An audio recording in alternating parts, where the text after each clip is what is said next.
Welcome everybody. We're just waiting for a number of more people to arrive, so we'll hold on for a minute or two.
Okay, I think we'll start because we're at 2 minutes past 11 and there's a lot to get through this morning. So I will start the session and just to say welcome everyone to this Innovation Insights webinar provided by the Health Innovation Network. We're delighted to see so many of you on the call. Hope you're keeping cool wherever you are today. I'm Philippa Darnton. I'm Director of Insight at Health Innovation Wessex, and I'm joined by my colleagues Patrick Arnold and Dr. Andrew Sibley, who will introduce themselves shortly. I'd also like to acknowledge a couple of people who aren't here today but have significantly contributed to the work, Jenny Curtis and Dr. Jackie Chandler from Health Innovation Wessex. So we're delighted to have this opportunity to describe our work to you on de-implementation or de-adoption, specifically in the context of stopping, reducing or replacing an old way of working to make way for innovation. We'll describe its importance, we'll describe our 4 pillars model that we've developed in Wessex, and a case example with thanks to our colleagues in NHS Dorset who have tried the model out for us. We'll have a breakout session and a Q&A. As there are a number of people in the room who aren't from Health Innovation Networks, I'm going to start by providing a very brief description of what we do, and I'll contextualise the importance of de-implementation through reference to the current policy context in healthcare. Next slide, please, Andrew. So, the Health Innovation Network includes 15 networks, each with a local footprint. And the HINs are experts in innovation adoption. We find innovations that are ready to adopt in practice through working with innovators in industry, in academia, in health and care. We test their use in practice, we support their implementation, and we scale through our network of networks. We can't do that alone, of course, and yourselves and all of our partners in health and care are critical to that process. And also critical to our work is working with our industry partners, the health and care teams and academia to drive innovation forward. The work that we do benefits patients, the workforce and economic growth, and you'll see in the statistics on the right-hand side how we've realised those ambitions. And the network capabilities span from market insight and readiness support to supporting innovators with evaluation, to navigating their journey through health and care systems, through implementation support and scaling. Next slide, please, Andrew. So the network's commissioned by the Office for Life Sciences and NHS England.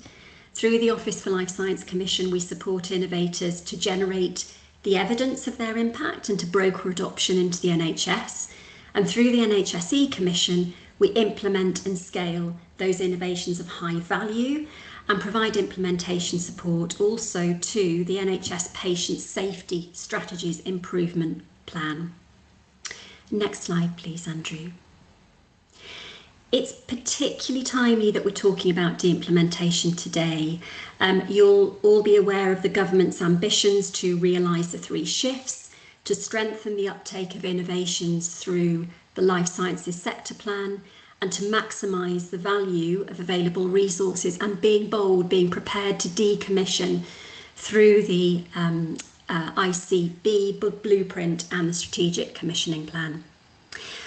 All of those activities require us to approach de-implementation in a managed way, in a considered way, so that we can de-implement practices carefully and de-risk de-implementation. We also want to ensure that we de-implement in a way that is compassionate. It can be hard breaking away from old ways of practice, and this model that we've developed recognises that and pays particular attention to cultural and behavioural change that is necessary to accompany de-implementation. But how do we do it? I'm going to hand over to Andrew now to go into some of the detail of our work and to introduce himself to you all. Andrew, over to you. Thank you, Philippa. Good morning, everyone. So lovely opportunity to speak about the model today. I'm Andrew. I'm a program manager in the Insight team a program manager of real-world evaluations of many different innovations over the years. We also have side interests in research into implementation science and now de-implementation as specialist areas. So what is it and why does it matter?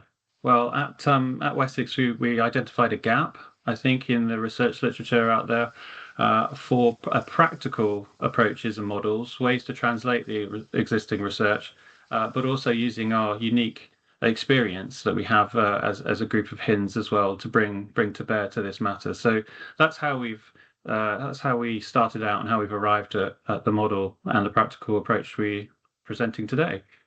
So what is de-implementation? There are different definitions out there, but I quite like the one that defines it as something that is the process of stopping or changing outdated or ineffective or harmful, even harmful practices, which is something I'll mention in a second with the Choosing Wisely initiative. It's not just necessarily about removing something. It could be restricting or reducing or replacing. And the Norton and Chambers reference at the bottom is good for extra information there about bringing through this nuance. So so it's not just about essentially turning something off or deciding that it's just not going to happen anymore.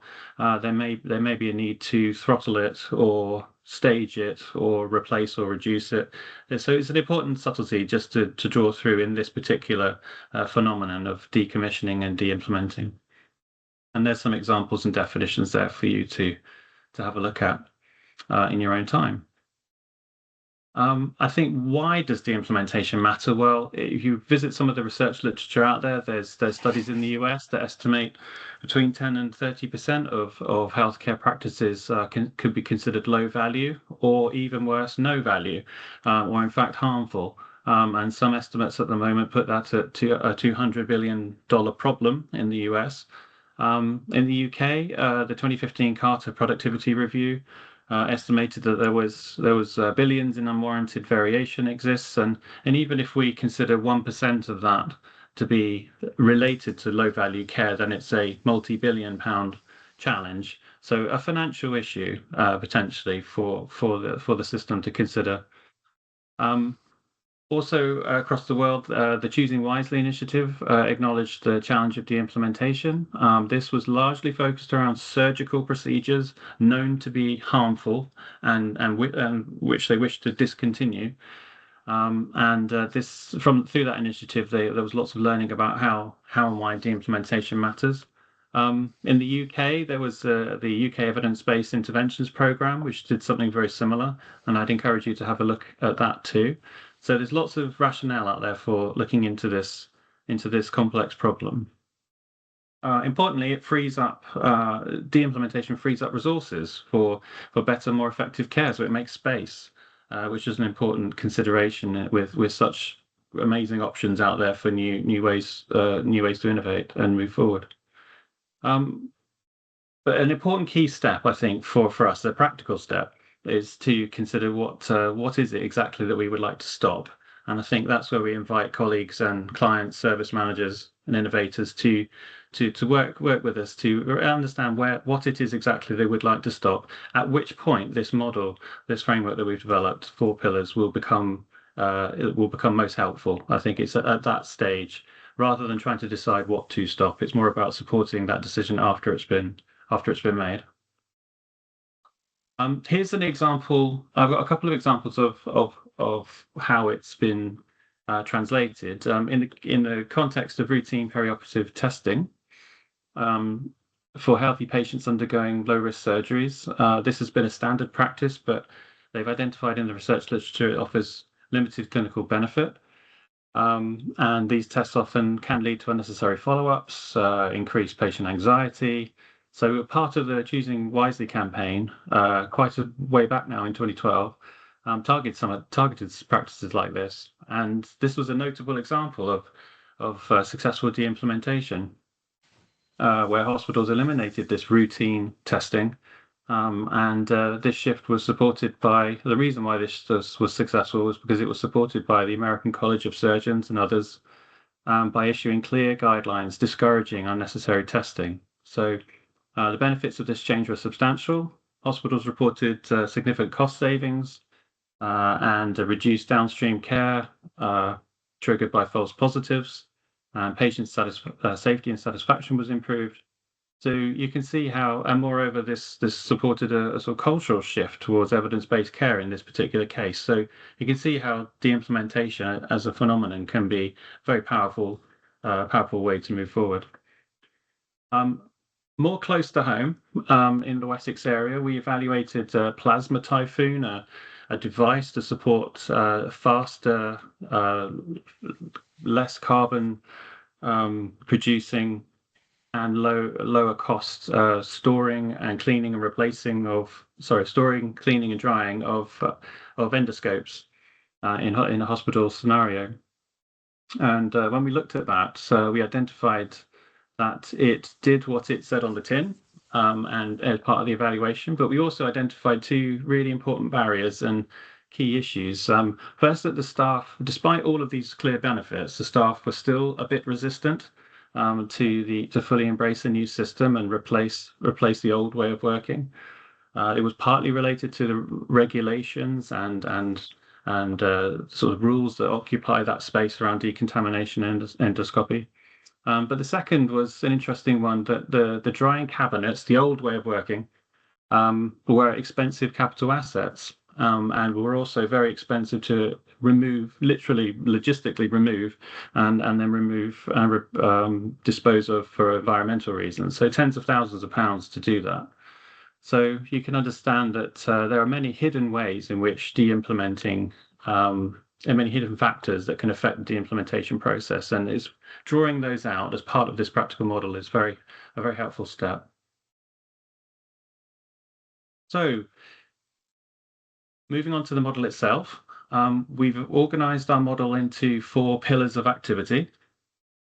The first is using the research literature and our experience, we've drawn together this stage of validating and assessing the situation. So a decision has been made to choose a platform, a tool, a device, or piece of kit to remove or replace or restrict or reduce, and to consider the baseline current activity to understand if it's just to validate, is the decision the right thing to do, and is it actually reducing or restricting or removing or replacing, just to confirm that decision, and from which all operational plans and or strategic approaches to what happens next will flow.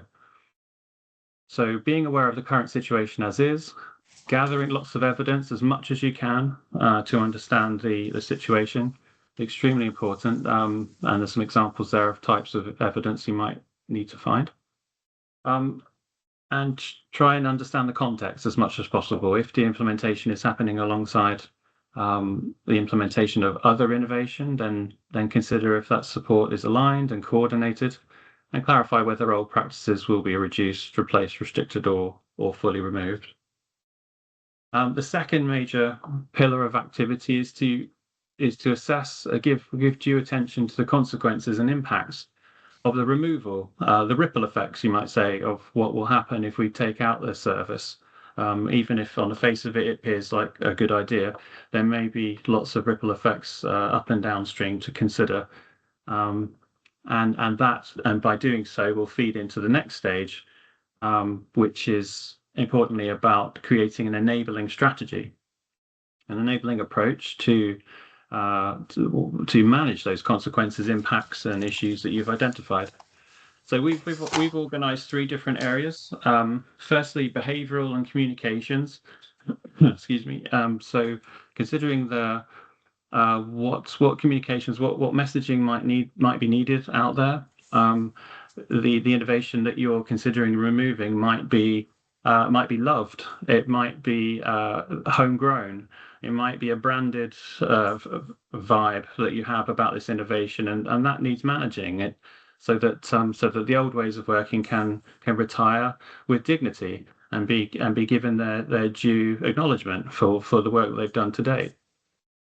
So it's a very human strategy, that one. The second is policy and processes, are far more familiar. And the third is an infrastructure, equipment, and facilities. Those two areas are very familiar to many of us who would consider those things on a routine basis. So all of those strategies we feel were really important to work through, and leading into the fourth area for developing operational plans for each of those strategic areas, all with the clear goal to support the implementation, but also to support the sustaining and not the resurgence of the old way of working, which is a unique phenomenon to the de-implementation space, where things just organically come back for some reason, and often those reasons will be related to the strategy areas about behavior and processes, and perhaps the infrastructure isn't that easily modified, so therefore the old way comes back. But that's a key important pillar to consider. So how do we do any of that? Well, we've developed a de-implementation canvas.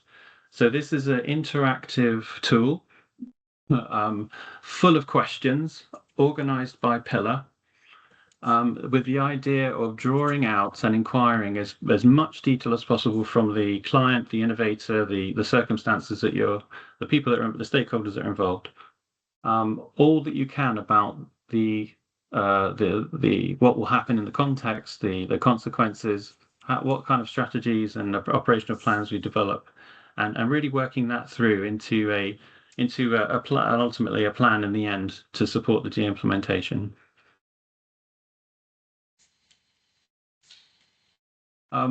We've considered that de-implementing health services is not just a technical challenge. It's a social, behavioural, and emotional one. And I think as a key takeaway from today, it would be great if that was something for you to consider moving forward. So just some top tips before I move on to the next part of this session. Planning for de-implementation, absolutely critical.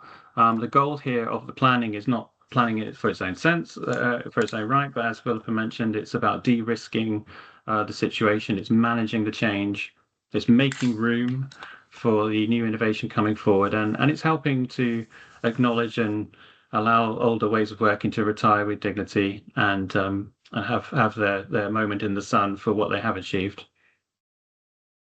Engage early, as with implementation. De-implementation requires just as much engagement and communication about the change.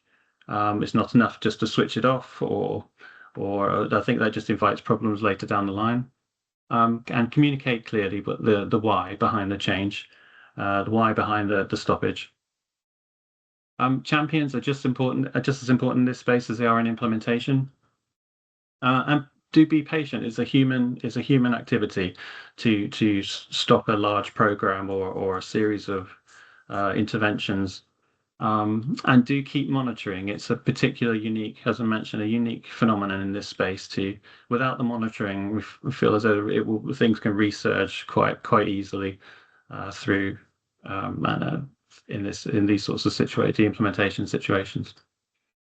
So I will pause there and happily hand over to my colleague Patrick to take us through the next part of the session. Yeah, of course. Thank you very much, Andrew. Good morning, everybody. It's lovely to see so many of you on the call. So my name is Patrick Arnold. I'm an Innovation Adoption Program Manager for Health Innovation Wessex. And I was very privileged to be part of a team implementation project that we did alongside NHS Dorset, which relates to a website they had called Maternity Matters. Now, for this next part, what I'm going to do is outline a bit of a case study, so show you why they wanted to make that change, give you a little bit of information and background as to why they wanted to do it, and then we're going to put you into some breakout rooms to see how you might apply the de-implementation model. And you will have a bit of a picture on there to guide you along how to make sure create an enabling strategy alongside some of that information, and one of us will be alongside you during that breakout session, and we'll come back and give some feedback. But for the time being, let me give you a little bit of background as to Maternity Matters project. Can I have the next slide, please, Andrew?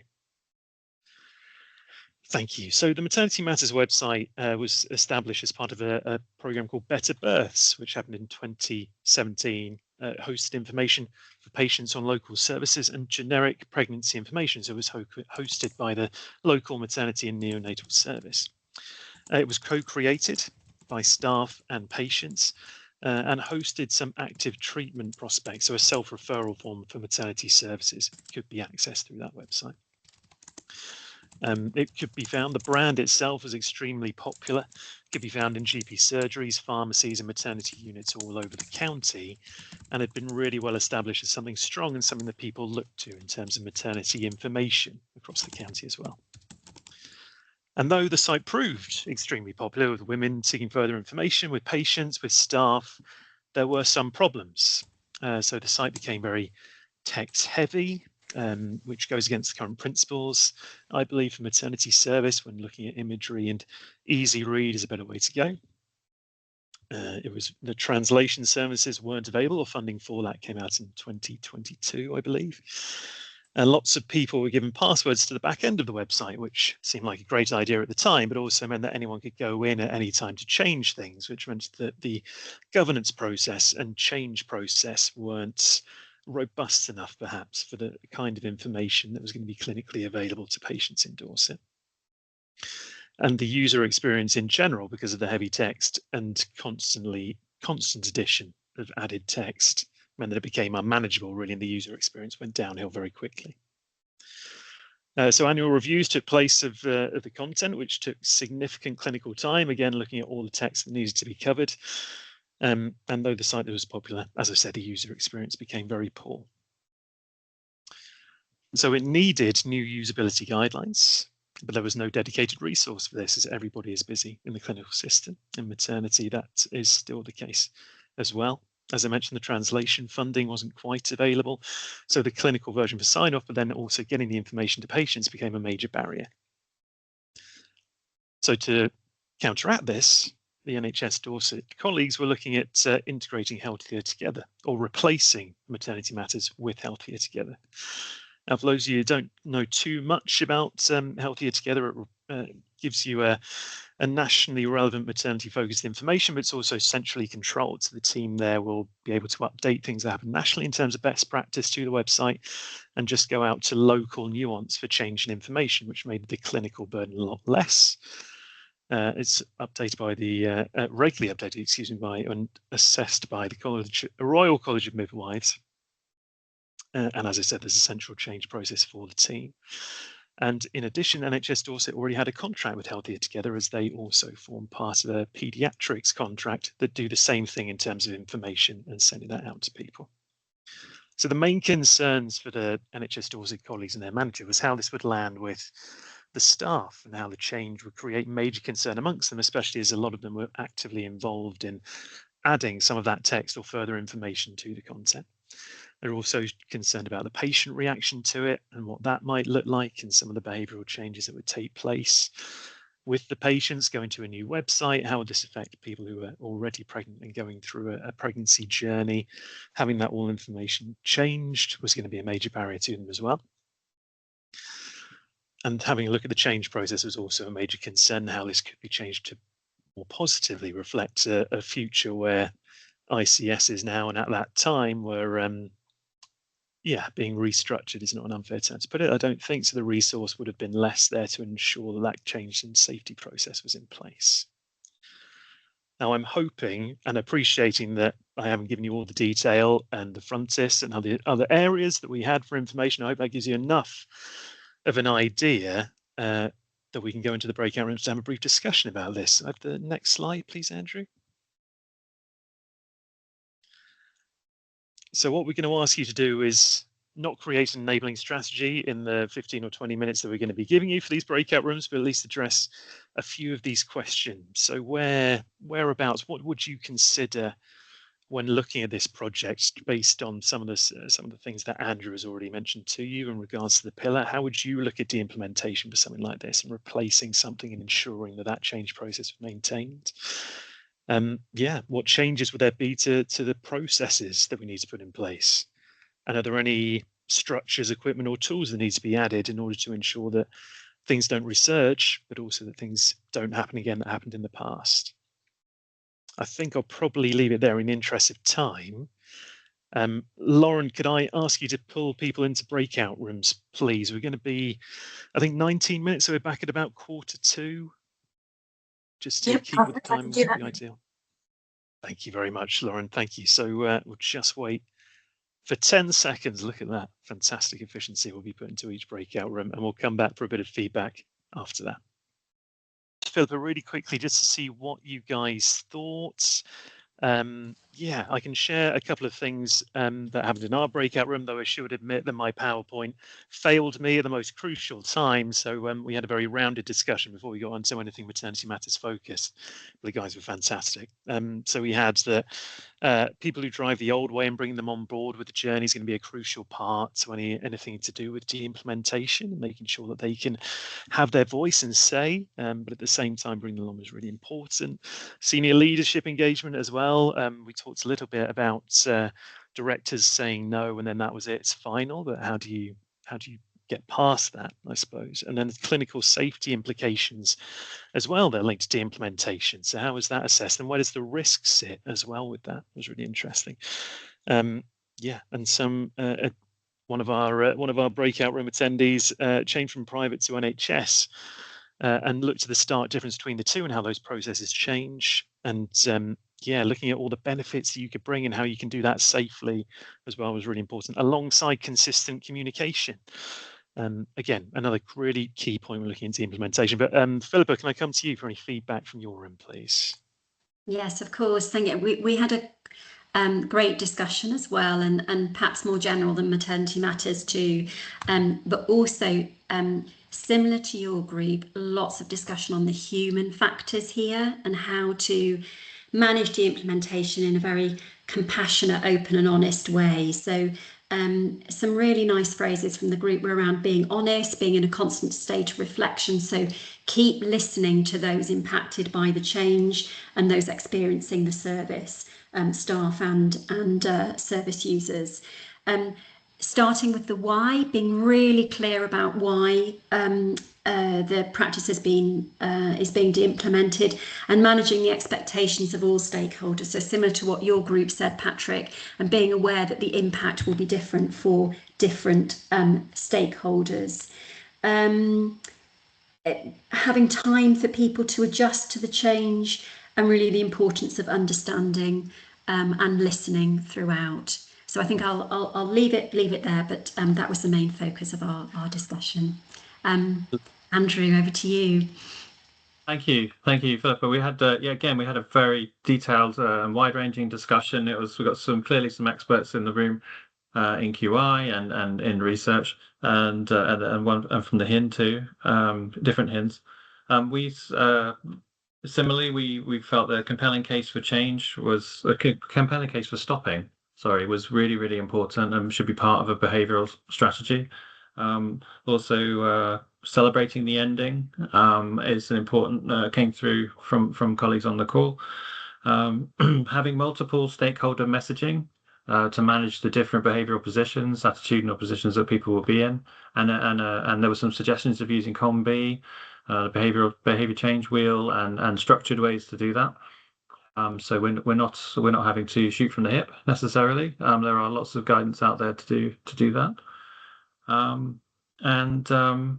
We also mentioned and we sort of went through the rationale for why do any of that, and it's to avoid some of those bigger challenges later down the line.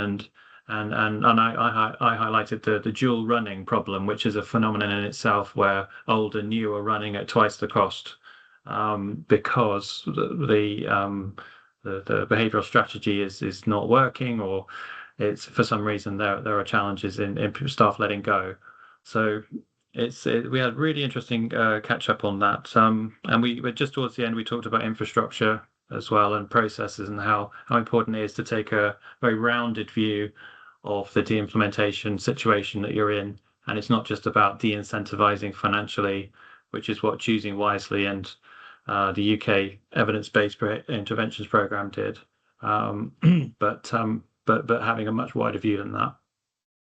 So I'll pause there and hand back to Patrick. Thanks. Lovely, thanks, Andrew. So I want to give you a bit of an overview about how things went. So we could skip on a couple of slides, that would be ideal. Our NHS Dorset colleagues put these slides together. So the next one as well. Yeah, perfect. Thank you. And they have given us permission to use them, which is very, very kind of them. So it gives you a bit of an idea about what happened in terms of the different stages that they went through in terms of the development and overall success and sustainability of the project. So I'm gonna give a bit of a rounded overview, but you guys are obviously more than welcome to read these in your own time. If you want more information on them, I can certainly give them to you as well. So yeah, we brought people along on the journey, as people have already said, and that to give the guys in NHS Dorset and the project managers a bit of a safe environment and space to gently challenge some of the things or preconceptions perhaps they did of how to do something along these lines was really important to them and something they truly valued.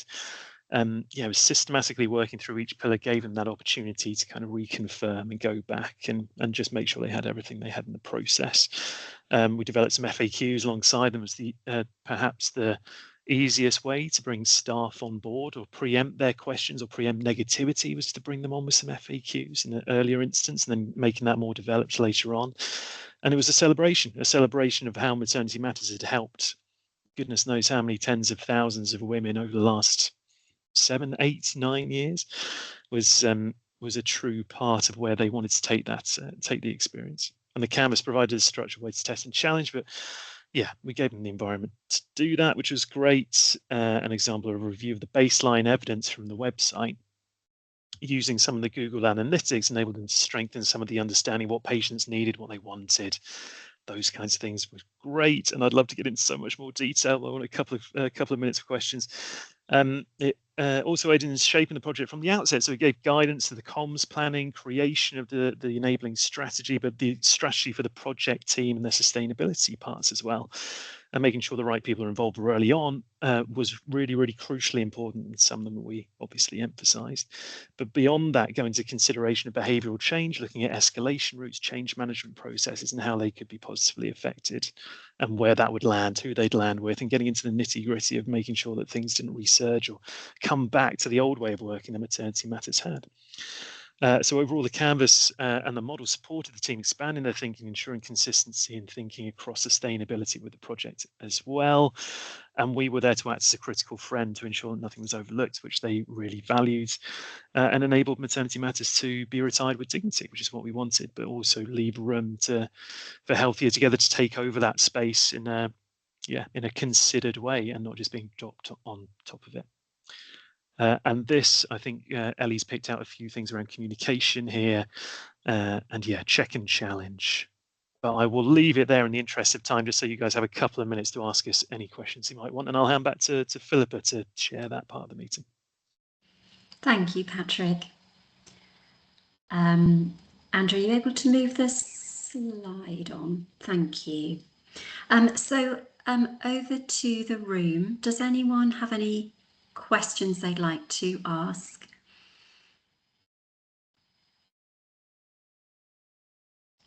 Mark, welcome.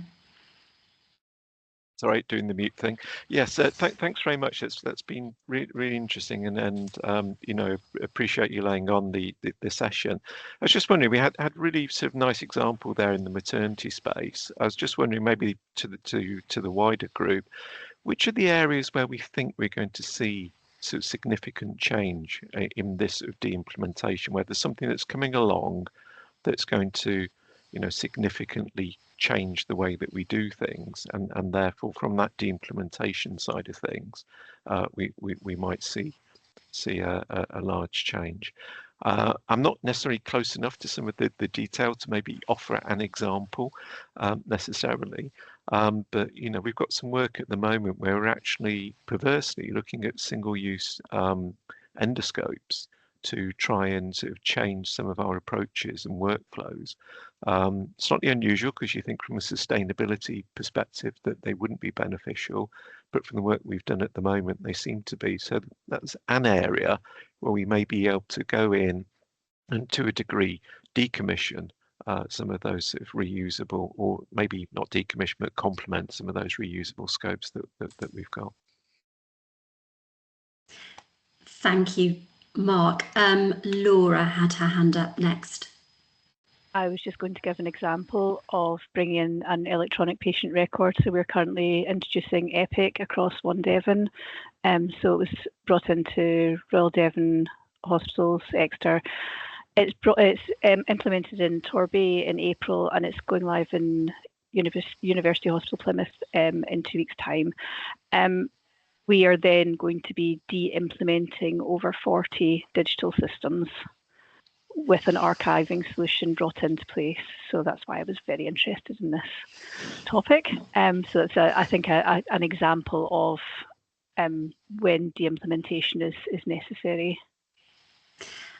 And de-implementation at scale in that case. Thank you. And Catherine? Yes, hi. So I have a question for anyone who's maybe had a similar issue to me. So I've not been working on a de-implementation, but I am working on a service transformation project that could lead to de-implementation. And one of the actual main issues at the moment is kind of benefits realization. And part of that is kind of behavioral, because it's around clinical coding and kind of crucially people kind of putting their notes in consistently with each other. You know, everyone will have their own way of writing their notes in, as I'm sure a lot of people here are aware. Has anyone come across that issue, and kind of how have you maybe managed that and raised that with clinical staff in a kind of positive challenge kind of way? Oh, Catherine, no hands up to that well, one. I will let you guys know then how I get on.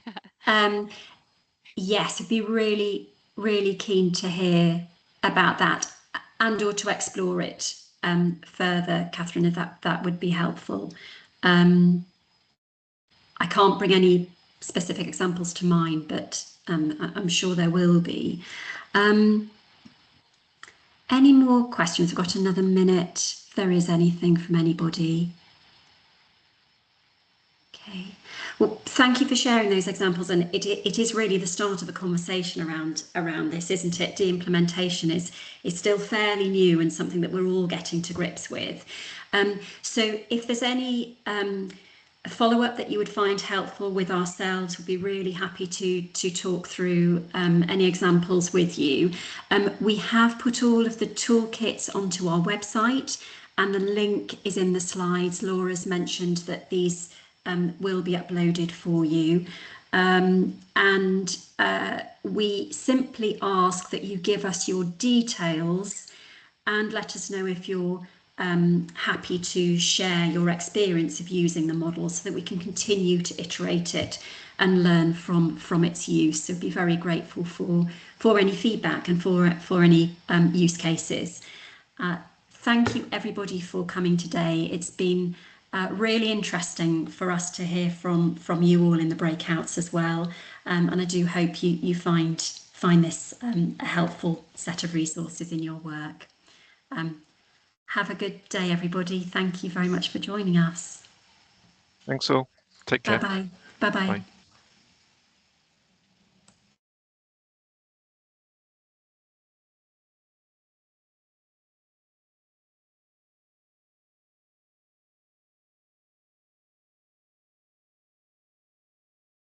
Hi, Lauren. Are you still there?